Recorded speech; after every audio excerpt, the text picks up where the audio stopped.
You didn't create. You didn't built up a mentality. So it's gonna be hard to mate with somebody because you already got a mentality built up, and that's where all the preferences and the different. You know what I'm saying?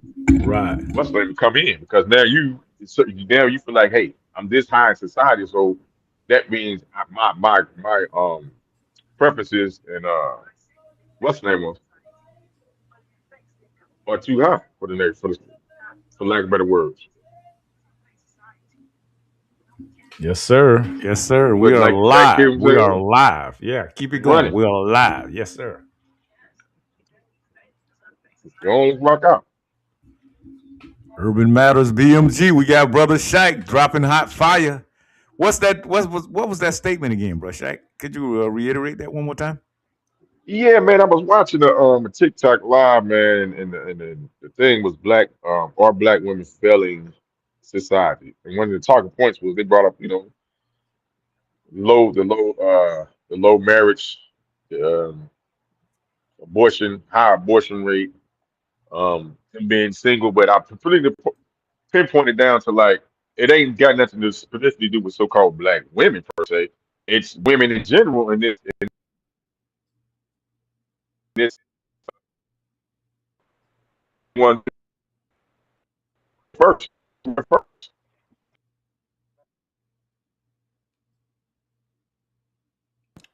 You're breaking up on me a little bit, Shazza. Okay, let me go back. Probably stepped out the Wi-Fi. Let me see. What about now? Is it Yeah, better? yeah, you clear. Yes, sir. Okay. No, I was saying, yeah, that to me, it ain't so much as a black woman thing per se, but it's women in general that have taken up the moniker of independency, feminists. You know what I'm saying? That they don't necessarily need a man; they can do it on themselves. They'll struggle by myself. I can do bad Mm, by myself. Mentality that wow. it's all about my career first. Hmm. Then I will get the family later. You know what I'm Hmm. talking about? Correct. And with that type of mentality attitude, how can you be the nurturer? How can you be in divine be in the divine nurture stage the matriarchy stage when Yes, you yeah, when it's you almost like they kind of relinquish or sacrifice their femininity all because they fell for this talking point of this narrative that society has taught them or conditioned them to believe. And now it takes away from your motherly instinct. It takes away from your wifely instincts. And you can't really be all you can be for your relationship, especially for your man, when your man has to constantly go back and forth with you because you're displaying masculine energy. It's not a good look, man. And that's why a lot of our women, you won't get that high value man. That's why you sitting around here selling for these Pookies and Ray Rays, because you had this mentality till you get in your 40s. Now you saying something when you saying something earlier, Shaq, about now you want to try to settle down and have kids after your career. But now you lost your value because by the time you hit 40, 50, that wound got spider webs on it, and ain't no a man wants something young, a real high value man. He wants something young to plant his seed into. You know what I'm saying? You you're trying to correct biologically, yeah, biologically, yes. And you'll see more women are coming down with certain things like fibroids and cervical and shit like that because you know what I mean. right, That's the women, and I ain't right, talking about black women. I'm talking about women in general. And if anything, I can put the white tea women and yeah, selling their damn eggs. They had a whole egg farm where they was selling their damn eggs yeah, when they was in college and stuff. I wish I yeah. could have pulled that video up. It was two Wow. wealthy uh, Caucasians that was sitting down talking, and they were talking about how some of these young women was buying these. They had like a little egg buying for where they was buying Mm-hmm. the eggs from. Mm-hmm. Yeah, they was paying them like $20,000, $30,000. You know what I'm saying? These little these college females and stuff Mm-hmm. selling their eggs and stuff. You know what I mean? Mm-mm. Mm-mm. And you got women now competing in society for capitalistic positions and stuff, and it's causing a lot of rift, man. It's not there's no harmony. Get your money, but that shouldn't affect you still being able to mate with the opposite sex. You know what I mean? Mm-hmm. And marry with the opposite sex. And when I say marry, it's just the same thing as mate. Mm-hmm. I ain't talking about the state standard of marriage. You know what I'm talking about? I'm talking about when Right. y'all spiritually say, hey, we are connected. We locked in. You know what I'm talking about? Yes, sir. Yes, Because sir. even more often than not, when some of the women when they get married, they put more on the marriage license and the superficial things like the wedding, the reception, the ring, the dress, than the actual man that you get married to. So is he the value or is it the superficial things, the vanity is the value? What we talking about? Mm. Yeah. What we talking about? What we talking about? That's just one of the topics, man. That just we was just shooting off the hip, man. It just popped up in the algorithm, and we just rocked out on it, man. What you got, brother? I know it was something that we was talking. Yeah, no, we were just going back and forth shooting the shit about, the war. And we Hmm. were also saying something about Trump supposed to be coming out, giving some type of talk tonight at 9 o'clock. We're gonna chop this thing up to about 9 o'clock and see what he's talking about. But it's some rumors floating around that Trump is going to resign tonight because of the war, which that may be an April Fool's joke running around. Happy April Fool's Day! Y'all remember that? Ah, Y'all remember that when we were little, we used to crack on each other, man, and roast each other on April Fool's Day. Y'all remember oh yeah, that? yeah, no doubt. Nobody has that type of sense of humor anymore, man. We used to really roast each other on April Fool's Day, man. Heck yeah. For real. There's something behind that too, that whole April Fool's Day thing. What it was some type of folk tale behind April Fool's Day, the reason why April Fool's Day was created. That's a great question. Should look that up, huh? Yeah, let me see what April Fool's Day origins. Let's look that up. Y'all know, man, this the home of the receipts over here, Urban There Matters you go. BMG TV. I'm your gracious host, Dr. Juice.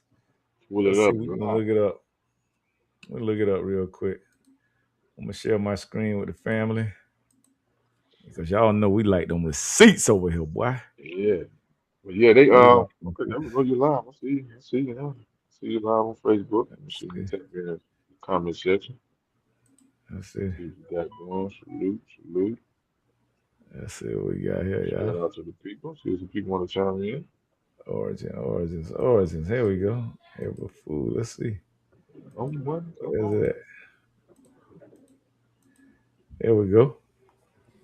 All right. The origins of April Fool Day are not definitely known, but several theories have proposed Geoffrey Chaucer.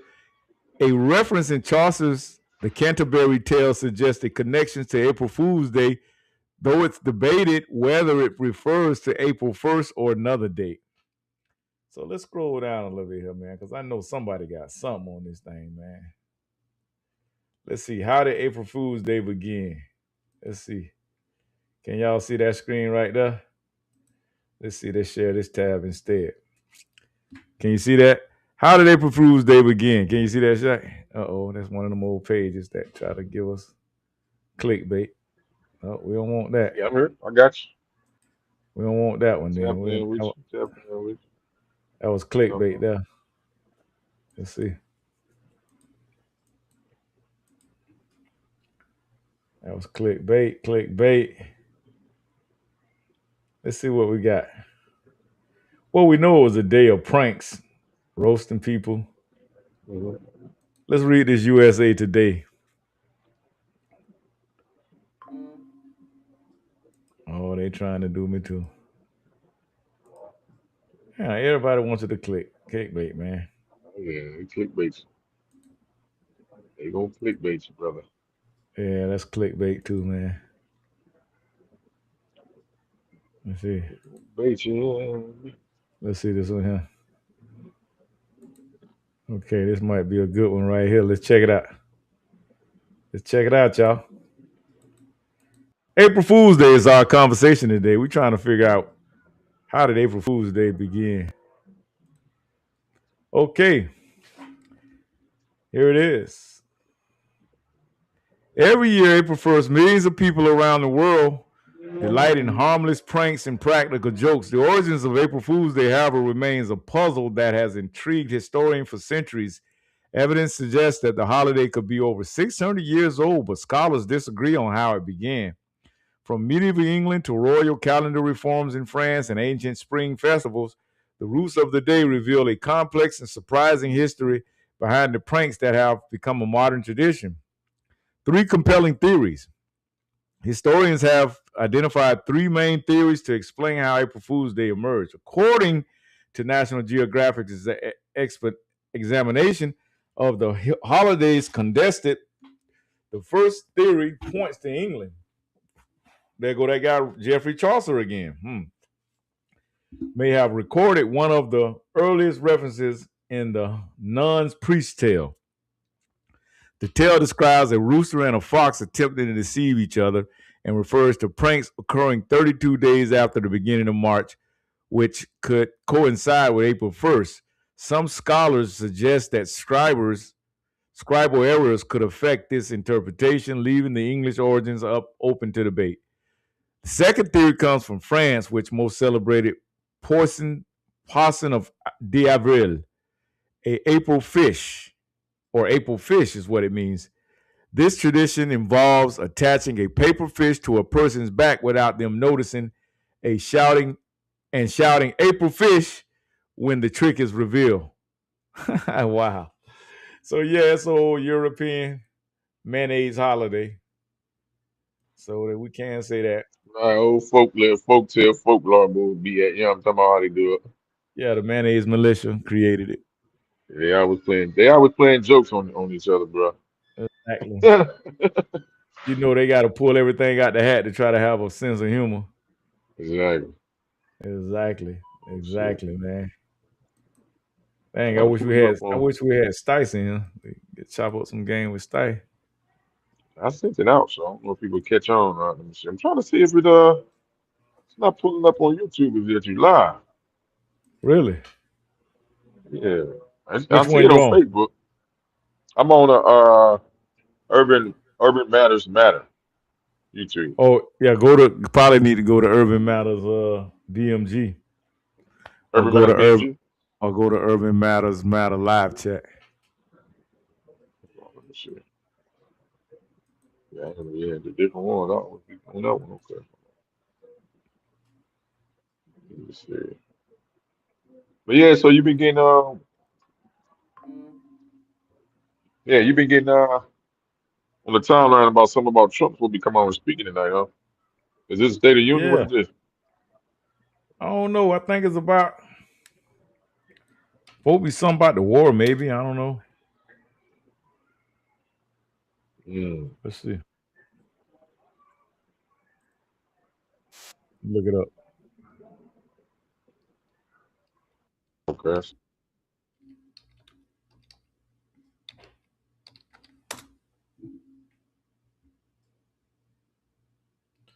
Hey, did you hear what Trump came out and said about on birthright citizenship? That's a good topic. We need to chop it up real quick. Y'all know that they have a discussion going on in the Supreme Court about birthright citizenship. And Trump came and said it straight, man. Trump said, listen, I don't care what y'all say. That shit was for the children of slaves. And that's all it was for. The indigenous Americans, black Americans. That shit was not for everybody else. So I really don't care what y'all got discussed. That's what Trump said today.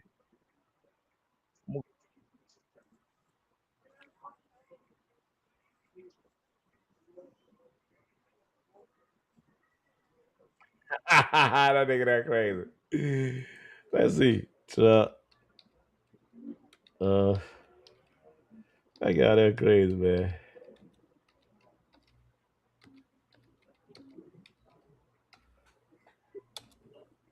Let's see what he talking about. I'm gonna see if I can pull it up.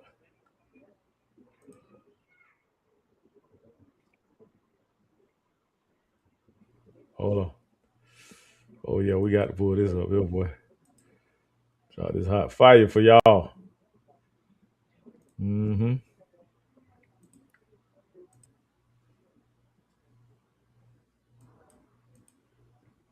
There we get go. rid of birthright citizenship. The Supreme Court tomorrow is going to hear arguments about your executive order trying to get rid of birthright citizenship. And I'm going. You're going to go to the Supreme I Court think tomorrow. so. I do believe And just sit there and listen. because I have listened to this argument for so long, and this is not about Chinese billionaires who are billionaires from other countries who all of a sudden have 75 children or 59 children in one case or 10 children becoming American citizens. This was about slaves. And if you take a look, slaves, we're talking about slaves from the Civil War. And if you take a look at when it was filed, all of this legislation, all of this, everything having to do with birthright citizenship, it was at the end of the Civil War. The reason was it had to do with the babies of slaves and the protection of the babies of slaves. And which justices will you be listening for most closely? I love a few of them. I don't like some others. And you know, you say what you want, but you have the ones that were appointed by Barack Hussein Obama and Biden. I don't care how good your case is. You could have the greatest case ever. They're going to rule against you. They always do. And it's not supposed to be that way. Now, the Republicans tend to be very different. They want to show how honorable they are. So a man can appoint them and they can rule against him. It's so proud of it. We're so proud we ruled against Trump. We're so proud. We're above it. There are those that say that's wonderful, and there are those that say they're so stupid. The Supreme Court tomorrow is going to hear. Ah, that nigga. Boy, Trump don't care, boy. That man just gonna say what he want to say, bro. Jack. That's real talk. Trump says for the children of slaves. Period. Point blank. Period. Point blank. What's your take on that whole birthright citizenship, bro, Shaq? What do you say?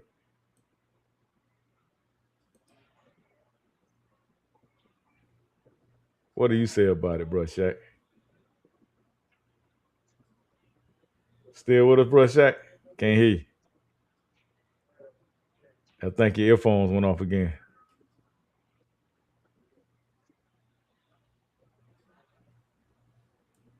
Bro, Shaq.